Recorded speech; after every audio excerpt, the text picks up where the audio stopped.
Pattern, along with the Weather Channel, of course, is the only U.S.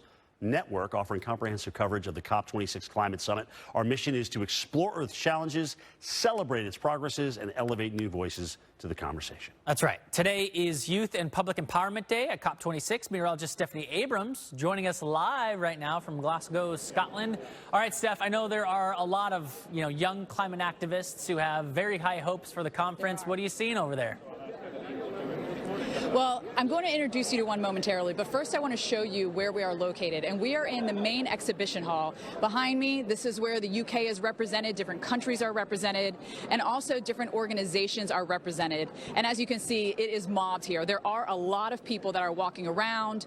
They are talking to each other. They're listening to talks. And there are other huge halls where you have some of the bigger speakers, the presidents, the world leaders that are giving huge presentations as well. And every single day, there's a different topic. Jordan, as you mentioned, today is Youth Day. There's also finance, energy, and transport. But we do want to focus on the youth today. And I've got to tell you guys, I met a young woman who is doing absolutely tremendous work around the world. You got to meet her. Her name is Sophie Kiani. In high school, I volunteered with a variety of different grassroots climate organizations, basically organizing climate strikes. So I worked with Fridays for Future, Extinction Rebellion, and so for a few years I worked with those organizations. But I again noticed that none of these organizations were making resources available in languages other than English. And so I realized there is a systematic issue within the climate movement where we are all English speaking, and we're not doing enough to outreach to other populations, which is why I decided to start my nonprofit, Climate Partners. And so here's the interesting thing. The UN actually only translates climate information into 6 languages. And Sophia tells us that that accounts for less than half of the world's speaking population. So Jordan and Jim, she is trying to change that, and her organization is translating into thousands of languages. Wow. Absolutely awesome. Steph, I wanted to ask you, because you've had a chance to get around, certainly over the last couple of days, how is the youth being represented there? Because what we give them is happening right now. Very strongly. Excellent. Yeah, very strongly. The youth are everywhere you turn, which is really impressive. So it is nice to see that younger generation, which is going to be impacted exponentially worse than our generations, that they're here, they're representing, and Jim, they're actually in the talks. That girl Sophia that you just heard from, that young woman, she has been in talks with some UN folks. What is the vibe like, Steph? I mean, obviously we can kind of get an outside perspective, but you being there, I mean, is the energy definitely on the high end? It is. There's a lot of excitement. There's a lot of talk. There's a lot of technology. There's a lot of negotiations happening. And speaking of those negotiations, coming up this afternoon, I'm going to speak with Gina McCarthy, who is the White House National Climate Advisor. And I'm going to ask her, my first question to her, guys, is how are the negotiations going? Yeah. Steph, we heard yesterday that some of the talks and some of the commitments so far, they feel pretty confident that they can get the Earth's temperature change down to 1.8 Celsius, which isn't too far from the 1.5, which was kind of half-baked committed on. But that's pretty positive. It is. So let's talk about a couple of those commitments, Jim. More than 100 world leaders promised to reverse or end deforestation by 2030. The U.S. is included in that. And more than 100 countries have signed up for the Global Methane Pledge, which aims to limit methane emission by 30% by 2030 compared to 2020 levels. And I think what's interesting, guys, is methane, I feel like, is having its moment here because a lot of people talk about CO2 because it's a big issue, obviously. But methane, 80 times worse over a 20-year period than CO2. It just doesn't stay in the atmosphere as long. That's a mission. It comes from the Earth. When you thaw out the permafrost, here comes the methane. Hey, Steph, great stuff. Thank you very much. Pattern in the Weather Channel, the only network to offer comprehensive coverage through November 12th. And for more on the developments in Scotland, we want to bring in the Weather Channel's Stephanie Abrams. That's right. She joins us now live from Glasgow. Stephanie, let's send it back to you. How a very, very busy week, no doubt for you. Yeah. It is, and every day there's a different topic. So today's topic is nature, and they want to talk about sustainable lands and why, obviously, nature is so important to keep intact and take good care of. Now, the U.S. and 50 other countries have committed to 30 by 30. You might have heard of that because there's a lot of buzz around 30 for 30. And what that means is we're going to conserve in the U.S. and other countries, too, 30% of U.S. land and water by 2030. And things that we'll do will help provide disadvantaged communities with more access to parks and the benefits of nature. nature. Another thing that you might have heard about, because it's all the buzz, is that the U.S. did not sign onto an oil pledge, or coal pledge, I should say. Over 40 countries did sign on to a pledge to phase out coal. And so the question is, why didn't the U.S. partake? Well, I asked Gina McCarthy about that. Well, the U.S. did actually join in terms of an international agreement that we would stop in 2022 actually investing internationally in coal, because it's really important. In the United States, we're not really building coal-fired facilities any longer, and as you know, the transition to clean energy has started quite a while ago. So I don't think the U.S. feels as compelled as other countries to make a domestic commitment, but we are looking through investments in the Build Back Better plan and the infrastructure plan to actually address the challenges of methane. And of course, that is White House National Climate Advisor Gina McCarthy there, and she mentioned the Build Back Better plan. I want to talk about that because there was big news in the U.S. The U.S. House passed the $1.2 trillion infrastructure bill and to take a preliminary vote on the Build Back Better reconciliation package. That does contain, guys, a vast majority of climate provisions in that. So we will see how that all shakes out and then how the negotiations here shake out. They were getting heated up yesterday. Today is actually a really big day, Reynolds and Kelly, for the negotiations. We are hoping to hear either late tonight or Monday morning about some deals that have been made. And Steph, just a little while ago, we mentioned that there were moments of protests around this climate change summit. Do you expect to see more of that today? We do, actually. They are worried about disruptions at the airports and on the roads.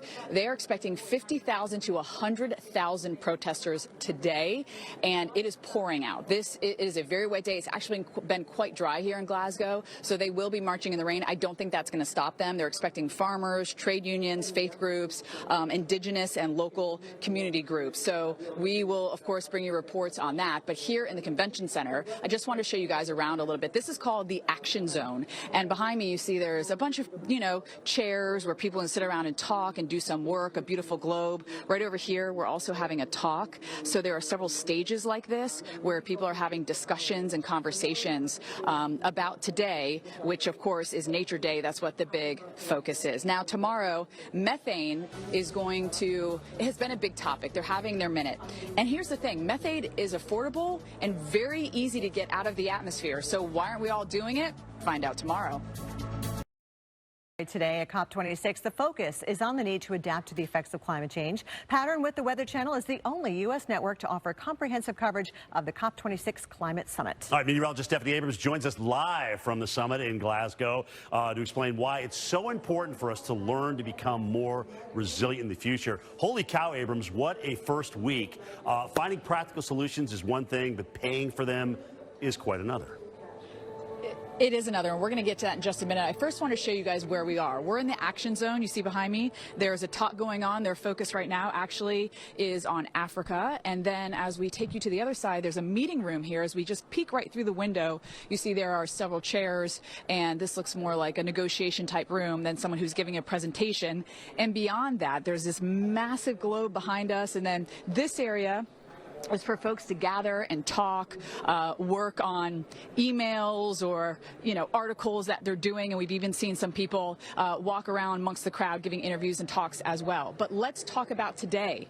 Adaptation, loss, and damages. That is the topic for us. And that relates directly to weather, because as the environment warms, as the atmosphere warms, you're going to see a better chance at seeing more extreme weather. And we've already seen that. Let's talk about the heat here. If you look at the last 4 decades, each has been successfully warmer than the last, and that's just going back in time to the 1800s. How about downpours, Jim and Kelly? I know you were just talking about that flooding, and Jim, you said, yep, another flood. Some numbers for you. Heavy downpours that occurred once every 10 years, now happening 30% more often. Go ahead, Kel. So sorry, there's a lot of talk, right? Everybody's got their own ideas of what to do about it, but Steph, paying for them, that's another issue, right? It is, and we actually talked to the White House National Climate Advisor, Gina McCarthy, about how much money is needed and where we're going to get all this money from. So we're going to be moving forward with the SEC and others to start looking at letting people know that what money they've invested and what risk that is, which actually brings a lot of new information to the table for the finance sector, so they can start thinking about this and disclosing these risks, and people will be able to invest differently, knowing that their pocketbooks are protected for a change. And so, but we do need private sector dollars. And it's going to take trillions over the next 30 years. And so that will be something that we'll continue to follow up here. Also this week, tomorrow, gender is one of the topic. And Jim and Kelly, you might say, what does gender have to do with climate? We're going to let you know tomorrow. And then Wednesday is transport. And Thursday, construction is one of the topics. And believe it or not, the construction sector, a lot of it going on right now, accounts for 38% of global carbon emissions. Steph, any big interviews on the table this week for you? We do. Tomorrow we do have the Secretary of Transportation, Pete Buttigieg. And Jim, we just had that infrastructure bill. And so we're going to ask him about the EV charging stations and the network that is planned in that bill. And also DOT's role in monitoring methane leaks from oil and gas pipelines. All right, good stuff, Stephanie Abrams. Appreciate the update there. Pattern of the Weather Channel, of course, the only U.S. network offering comprehensive coverage of the conference through this Friday. And Steph is going to be there as well through the whole thing. And Dave Malkoff, he's there as well. Pattern's exclusive gavel-to-gavel coverage is streaming right now. You can find that on Tubi, Plex, as well as Local Now. Travel across the pond now to Scotland and talk about COP26. Pattern's mission in partnership with the Weather Channel television network is to explore Earth's challenges, celebrate its progress, and elevate new and diverse voices to the conversation. Yeah, and the conversation at COP26 today is focused on gender, not only how women are disproportionately impacted by climate change, but how important women are as driving solutions. All right, meteorologist Stephanie Abrams is live in Glasgow. Steph, we know climate litigation can be tough, but is there any kind of precedent when it comes to cases like these? We actually are getting good precedent, Jim, and we're going to talk about that in a minute. First, let's talk about where we're located here. And we are actually where some of the bigger stages are behind me. You see the E there on the signage. That's where some of the bigger stages are located. There's some workspace here for anyone that needs to sit with their laptop, and then smaller meeting rooms as well for us here. And you can see it goes all the way down the hall there. And we're going to talk about litigation. That is definitely one of the hot topics for us. And we're also talking about health. And we spoke with a physician yesterday saying how she basically feels like she's pulling people out of a river. And to find out why they're sick, she goes upstream, and guess what she finds? Factories, which are spewing all sorts of greenhouse gases and also making people sick. And the tobacco industry, what happened there was for decades they knew the harm that cigarettes cause to people's health, and they lied about it. And they didn't advertise it. They continued to have disinformation campaigns and prevent consumers from making good decisions about how they wanted to spend their money and what they wanted to do to their own health. We're seeing that same thing happen with oil and gas, with the fossil fuel industry. So they've known for decades now what the impacts of burning fossil fuels will be. They've understood the science of climate change. It's very clear and well documented. The fact that they've known, they've continued to lie about it and to spread disinformation campaigns is really what a lot of that litigation ends up being around. That's where the problem is. Now, Dr. Delta Mercer told me that litigation, Jim and Tevin, actually helps empower people when they're not in the position to influence policy. Yeah, you got to have all of those voices at the conversation. And Steph, we know climate change doesn't affect everyone equally. How does the source play a role when it comes to different impacts on people's health? Right. So exactly. Obviously, I got my sound bites mixed up, right? That was the one Jim was mentioning about litigation. There is precedent, Jim, to answer your question. There was just a case over yeah, it's all right. The Royal Dutch Shell is actually causing the company to reduce emissions a lot faster than they wanted to. But now to talk about what I was saying, that our physicians pulling people out of the river, and she just goes right upstream. And of course, you know what you find. It is harming certain populations more, and that can be because of where you live, your job, and the color of your skin, and if you've been subject to systemic racism. And so all of those factors are contributing to ways that patients are having their health harmed, and climate change is just making it worse. So that's something that we are talking about, guys, is the fact that climate is making people sick. And I actually asked her, what do you do when someone comes into your office and says, I don't believe climate is actually making me sick? And you know what she said, guys? She says, I show them the data. And people, when they're sick, they want to be empowered. They want information to change it. So little by little, she's able to actually prove and show people, no, it is the climate that's making you sick, whether you believe it or not. All right, Steph, well, incredibly enlightening speech by President Obama yesterday. Really, I think, fired up the crowd. What is on your agenda today besides 18,000 steps, I think, is what you said you were taking? I know.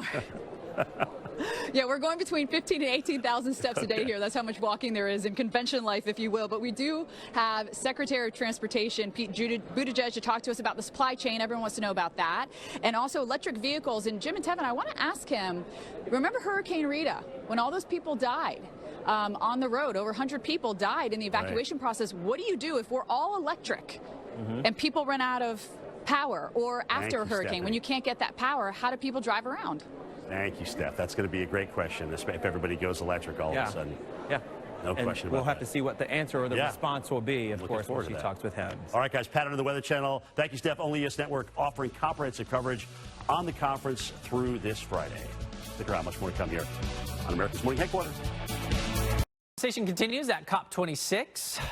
It's going to turn to a major emissions offender. We're talking transportation.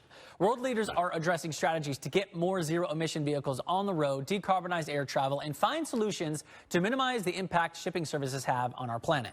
So as your mom and dad probably always told you, when you had a problem with something, you go right to the top. Yeah. Right? And that's what meteorologist Stephanie Abrams did. She's on the ground in Glasgow this morning. Steph, you sat down with U.S. Transportation Secretary Pete Buttigieg.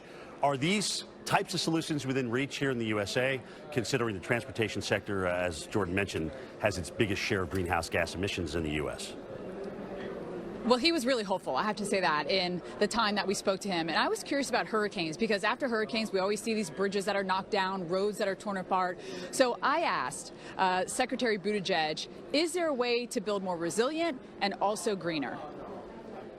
Materials is a huge deal, and our department is funding research to find forms of concrete, steel, engineering approaches to bridges and roads that will last longer, that'll be more resilient. Look, we've got to design them to be more resilient because more storms are coming, more heat waves are coming, and you can even design them in ways sometimes that are reducing the amount of carbon going into the atmosphere. So you'll definitely see more from our department and other parts of the federal government, as well as out in the private sector and the academic sector, finding new ways to do things. There's no reason a bridge in the 2020s should be built the same way it was in the 1920s.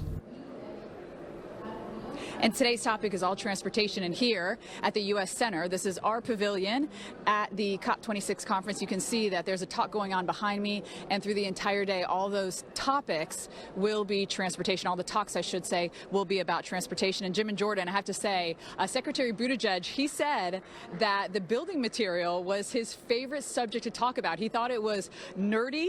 That's what he said, nerdy. But I thought all these different materials are so interesting. Totally. I mean, especially when you just look at the inventions. My dad's in floor covering. You talk about all this new stuff that they're coming up with. I'm like, no way. Right. But I want to keep this transportation focused. Did you guys bring up the conversation about electric vehicles and, you know, potentially what that does to the planet, getting the lithium out of the earth, and the affordability factor? I mean, how are we going to get the price down for us? That's a great question. And here's the good news is that Secretary Buttigieg mentioned you could get up to $12,500 in a tax credit. So that is massive if you do buy an electric vehicle. 500,000 chargers will be installed thanks to the infrastructure bill. And he's saying we're going to get to work very, very fast. And it's not only, guys, about the chargers. It's about the electricity going into these chargers and eventually into your vehicle. He talked about how that also has to be green as well. That is so interesting that you say that, Steph, because there was an interesting article in Reuters this morning on that very thing. 1 in 5 vehicles last quarter in Europe that were sold were electric. Purchased. Okay, but they also went on to talk about how really, in terms of carbon taking away, you're only as good as your energy mix. In other words, if you've got a lot of hydro and you've got a lot of nuclear, great. You're going to do really well getting electric vehicles. But if you're still coal burning, you're going to use a lot of coal to actually, charge those batteries again in the EVs. Exactly. And so that is something that he was really hopeful about, is getting clean energy into those chargers. And then today, of course, we are talking about cities, regions, and built environment. And essentially what that means, guys, is that we want accelerated action on already built environment. So that is the thing to really accelerate. That has been a word here the entire week, is we have to do a lot. We have to do it quickly. All right, Steph. Great stuff. Great stuff. I'm glad she's there, too. We've been learning a lot this week. Pattern, the Weather Channel, the only U.S. network, by the way, offering comprehensive coverage of the conference through this Friday. That's right. So Pattern's exclusive gavel-to-gavel coverage is streaming now. You guys can find it, Tubi, Plex, Local Now. Make sure to tune in and check out what's going on, or you can, of course, stick with us in the morning show, and we'll get you caught up with Steph.